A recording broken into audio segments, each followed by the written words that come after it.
Hallelujah! Mapagpalang araw ng banal na kapahingahan sa ating lahat, mga kapatid. At sa puntong ito, meron naman tayong pagninilay-nilayan na salita ng ating alahayam. Hallelujah! At ang ating tatalakayin ngayon ay itong sinulat ni Psalmist David sa chapter 37 ng Book of Psalms from verse 1 hanggang verse 9. Okay, babasahin natin mga kapatid. Fret not yourself because of evildoers. Be not envious of wrongdoers, for they will soon fade like the grass and wither like the green herbs. Trust in Yahweh and do good. Dwell in the land and befriend faithfulness. Delight yourself in Yahweh, and He will give you the desires of your heart.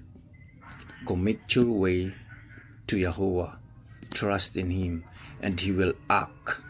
He will bring forth your righteousness as the light, and your justice as the noonday. Be still before Yahweh, and wait patiently for Him.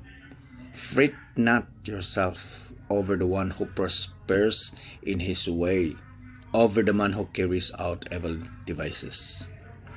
Refrain from anger and forsake wrath. Fret not yourself, it tends only to evil. For the evildoers shall be cut off, but those who wait for Yahweh shall inherit the land. Okay. Iisa-isahin natin ito mga kapatid, itong binasa natin. Pagninilay-nilayan natin ang bawat kataga na sinulat ng ating ancestor. Okay. Sabi niya in verse 1, fret not yourself because of evildoers. Be not envious of wrongdoers. Pinapaalala sa atin, David, mga kapatid, mga kaibigan, na sa mundo natin ginagalawan ngayon ay may opposition. Merong mga taong hindi katulad ng ating pananampalataya. Merong mga taong hindi katulad ng ating mga ginagawa. Merong mga taong nakikita nating gumagawa ng taliwas sa kung ano ang kagustuhan ng ating Ama, kung ano ang kanyang pamamaraan. Kaya sabi ni David, fret not yourselves because of evildoers. Huwag kayong mabalisa. Huwag kayong mabalisa ng dahil sa mga gumagawa ng kabulastugan, gumagawa ng kasalanan. Huwag kayong masina, kung sa Bisaya pa. Huwag nyo silang kainggitan. Huwag kayong mainggit sa kanila, sa mga gumagawa ng kasamaan. Ito ang pinapaalala ni David sa bawat isa, dahil nga sa gabay ng set apart spirit na nandun nagmanifest kay David, pinapaalam sa kanya ng ating Ama ang mga attitude, pamatasan, kaugalian ng mga tao, lalong-lalo na sa tinatawag na sa huling mga kapanahunan. Ito na ang pamumuhay ng mga tao, halos ng karamihan. Kaya nga ako'y medyo nagulat na nakakita ng post ng dati kong kasamahang pastor noon.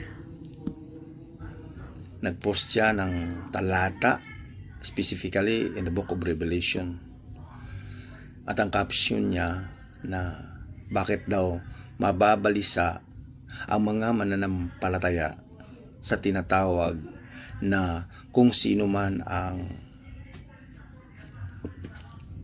ang mapupunta sa tabak ay mapupunta sa tabak ng kamatayan ng tabak. Yun ang kinukote niyang verse. Tinutukoy doon ang huling kapanahunan. Ang kuminto niya, sabi niya na ikinagulat ko dahil sabi niya hindi na daw applicable ito sa atin, sabi niya sa kanyang mismong sinabi. Hindi na ito applicable sa mga mananampalataya sa ating kapanahunan ngayon dahil ito'y nangyayari na. Tapos na raw ito sa kapanahunan ng mga Israelita, sa kapanahunan ng pagsulat ni John. Kaya nagtanong ako sa kanya doon sa kanyang post. Sabi ko, ganun ba? Ano ba ang ibig mong sabihin? So, tapos na ang propesiyang ito? Naganap na ba ang propesiyang ito? Sabi niya, oo. Sabi ko, ano kapatid? Paano na yung mga itinuturo ninyo, natin noon, na sinasabi nyo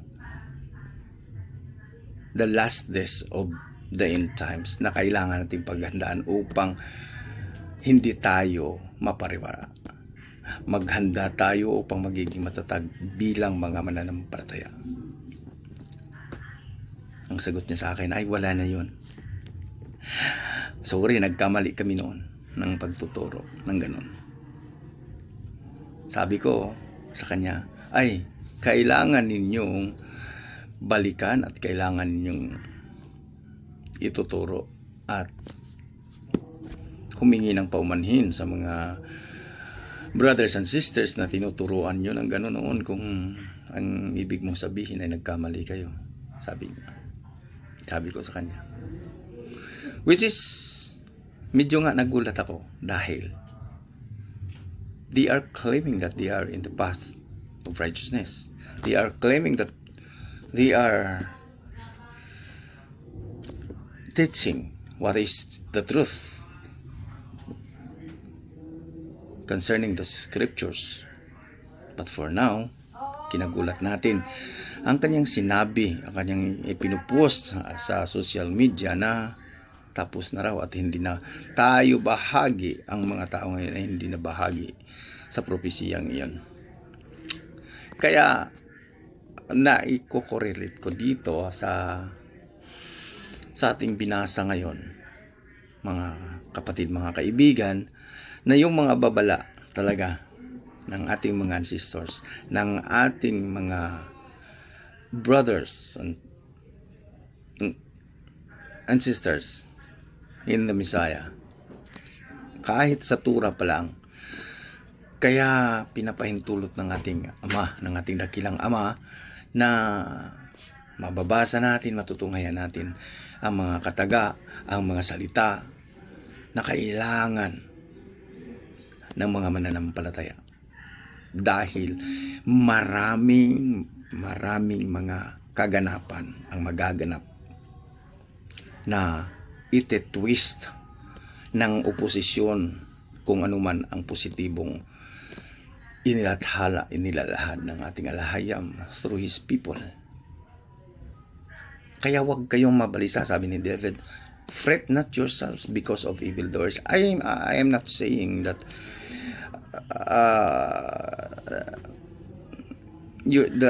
someone I am talking na they are evildoers. Hindi.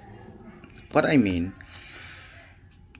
yung truth na sinasabi nila na galing sa kasulatan, tinitwist na naman, binago na naman ang kanilang mga sinasabi at pinapananampalatayaan.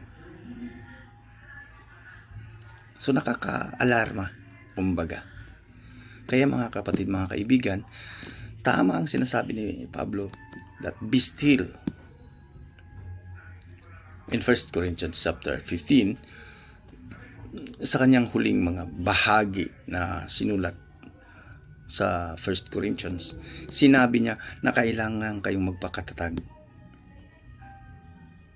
Kailangan yung magiging masino sa paggawa, sa gawain ng ating alahayam, na hindi tayo mamumove, hindi tayo matitinag sa ating kinakapitang pananampalataya. We must be. Kaya nga sabi ng ating Misaya na yung mga wise builders, they are put their foundations in the rock. Sa bato nila itinatag ang kanilang mga pundasyon. Dahil kung darating man ang bagyo, ang unos, hindi ito madaling mabubual. Fret not yourselves before evildoers. Ang dami sa ating kapaligiran ngayon, samot-saring mga kaganapan na hindi kaaya-aya sa ating pananaw, sa ating pakikinig, sa ating nakikita. Kaya kailangan nating magpakatatag, mga kapatid. Sabi niya, for they will soon fade like the grass and wither like the green herbs. Yun naman ang sabi ng ating Misaya. Sa itinakda na panahon ng ating Ama, ng ating alahayam, ng ating Elohim, unang bubunutin ang mga damo. Ang mga damong hindi napapakinabangan. Kaya kailangan lang natin, sabi ni David in verse 3, trust in Yahweh and do good, dwell in the land and be faithful. Kailangan lang nating magpakatatag, kailangan lang nating mag-trust sa ating Elohim. At gagawin natin ang mabuti. Gagawin natin ang tama sa ating pananatili, sa ating pamumuhay dito sa lupa. At kailangan nating magiging faithful. Kailangan nating magiging faithful sa lahat ng bagay. Verse 5, sabi niya dito, commit your ways to Yahweh. Trust in Him and He will act. Kailangan na yung ating mga sarili ay nasa sa Kanya lamang. Trusting in Him by committing our ways to our Elohim. Kung tayo'y naniniwala, kung ating ibinibigay ang ating mga sarili sa Kanya, kailangan din nating maibigay sa Kanya ang ating mga pamamaraan, ang ating galaw at gawa. Dahil siya na ang bahala. Siya'y gagawa. Sabi nga dito sa verse 4 na nalaktawan natin, delight yourself in Yahweh and He will give you the desires of your heart. Kailangan nating maligayang magsisilbi sa Kanya. Maligayang ibigay. Masaya tayong magbigay ng ating buhay sa Kanya, ng ating pamumuhay sa Kanya. Kumbaga, ang ating pagsisilbi sa ating alahayam ay taos-puso, may kagalakan. Dahil He promised us that He will give us the desires of our hearts. Kung ano man ang minimithi natin, ibibigay niya kung tayo'y nagagalak sa ating pagsisilbi sa Kanya, sa ating pananampalataya sa Kanya. Kung nakasimangot tayo palagi, nagrereklamo tayo palagi, ano ba ito, bakit ang dami nating mga gawain, at bakit, kung puro na lang tayo, bakit ang dami bang bawal sa pagsisilbi sa ating Elohim? Bakit hindi natin pwedeng kainin ito na pwede nilang kainin? Kaya nga sabi ni David, huwag kayong mabahala.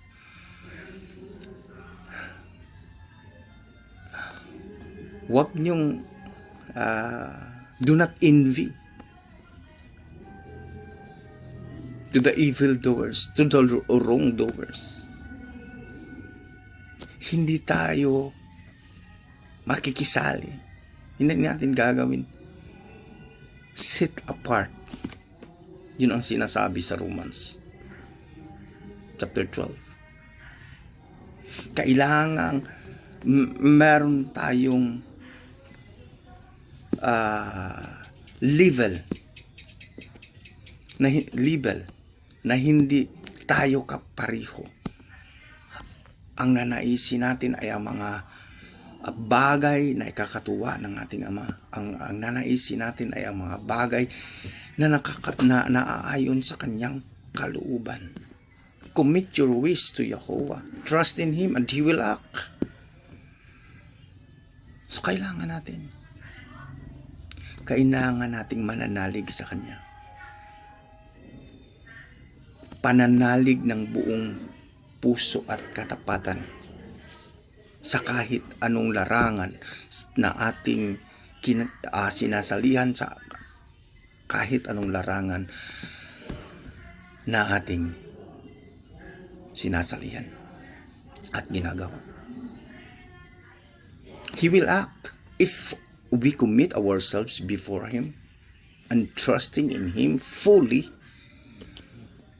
and have a faithful heart to Him. He will act. He will bring forth our righteousness as the light and our justice as the noonday. Yan ang kanyang pangako. Yan ang sinabi ni David. If we commit ourselves before Him and trust in Him, He will act. He will bring forth your righteousness as the light and your justice as the noonday.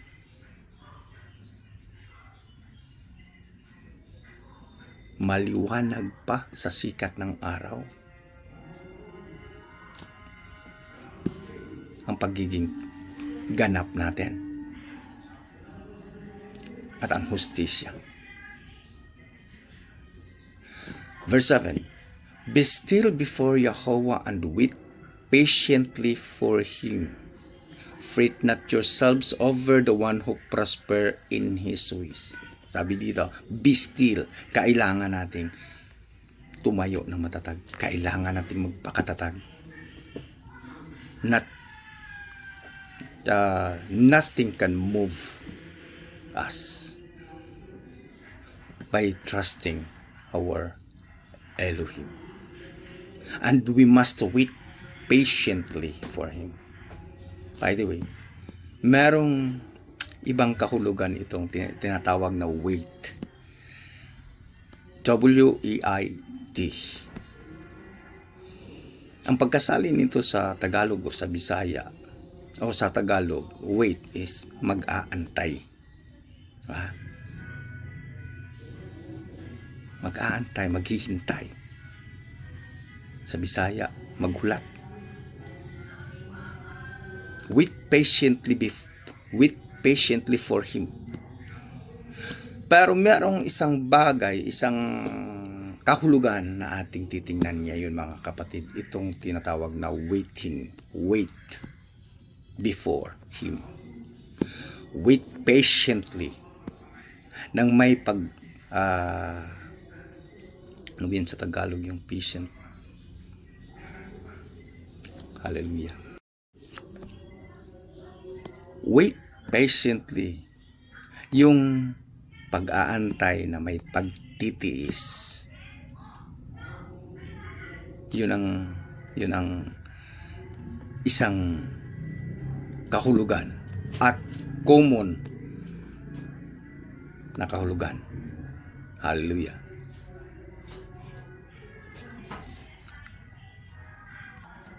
Ngunit meron tayong, sa sinabi ko na kanina mga kapatid, meron tayong isang kahulugan na titingnan.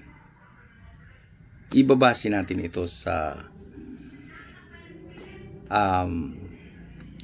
mga restaurant. Ano ba ang tawag natin sa mga nagsisilbi sa atin kapag tayo'y pumunta ng mga kainan, restaurant? Sino ang nagsisilbi sa atin? Yung mga tinatawag na waiter or waitress. Ano ba ang spelling noon sa waiter? Magkatulad lang dito sa spelling ng pag-aantay na ating natutunan. Waiting or wait patiently, yung pag-aantay na may pagtitiis para sa kanya, is to serving him patiently. Waiting is to serve. Waiting is serving. So itong sinabi dito sa verse 7, itong sinabi ni David na, be still before Yahweh and wait patiently for Him. In other words, sa ibang pagkakaintindi, sa ibang kahulugan, another meaning, waiting patiently for Him is to serving Him patiently. To serve Him with compassion. Kaya hindi tayo matitinag. Huwag tayong mababahala sa ating mga sarili over the one who prosper in his ways, over the man who carries out evil devices. Hindi tayo mababahala sa ganung mga sitwasyon. In verse 8, sabi niya, refrain from anger. Ito ang patuloy at palagi nating pakikibakahan, paglalabanan. Itong anger, itong kasuko, itong galit. Sabi dito in verse 8, refrain from anger and forsake wrath.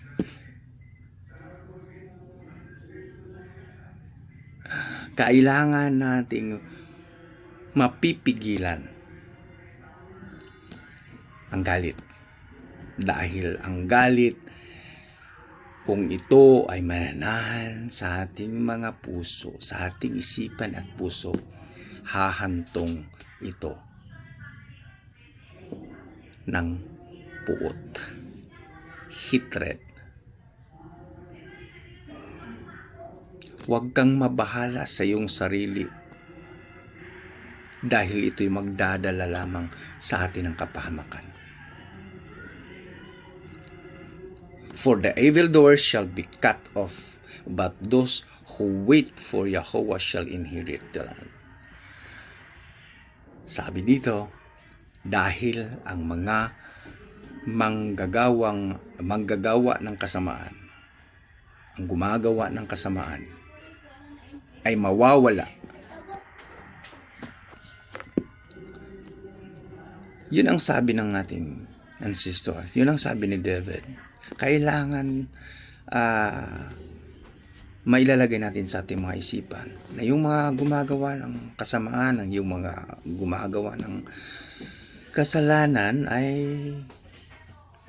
mawawala in due time, in His time. But those who wait for Yahweh shall inherit the land. Sila na mga nag-aantay sa ating isang kahulugan na In other way, sila na mga nagsisilbi sa ating Ama shall inherit the land. Sila ang may karapatan na mananahan sa lupain ng ating alahaya.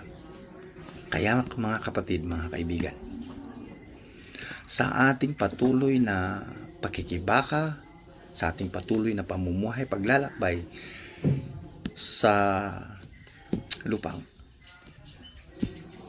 binigay sa atin ng ating alahayam, kailangan lang nating pagtantuhin ang kanyang mga pangako.